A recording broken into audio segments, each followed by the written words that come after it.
Many cities and towns in the Donbas region of eastern Ukraine look like this, nearly deserted with the constant sounds of bombs crashing in and out of the area. This is a bunker in Bakhmut, a city that has been the site of fierce fighting for 6 months in Russia's war in Ukraine.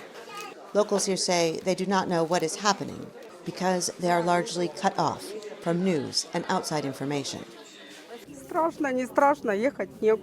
There's nowhere to go, so we stay here in the bunker. You can still come here and talk to people. It's scary to go outside. No one walks on the street because of the bombings.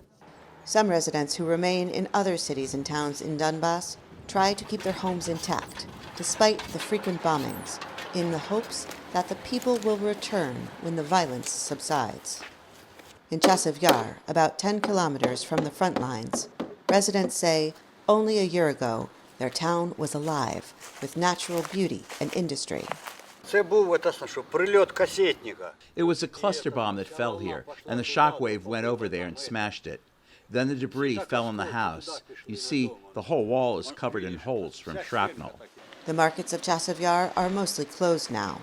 Sellers who remain in the town say the constant shelling makes it too dangerous to work outside.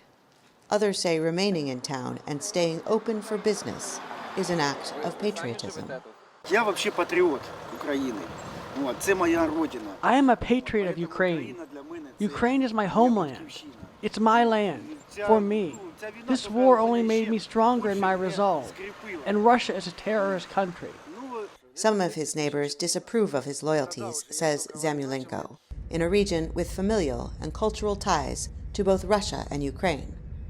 The Donbas region has essentially been at war since 2014, long before the full-scale Russian invasion began almost a year ago. But the current level of violence is unprecedented and widespread across the country. The United Nations says more than 7,000 civilians have been killed in Ukraine in the past 11 months. Heather Murdoch, VOA News, Bakhmut and Chasiv Yar in the Donbas region of Ukraine.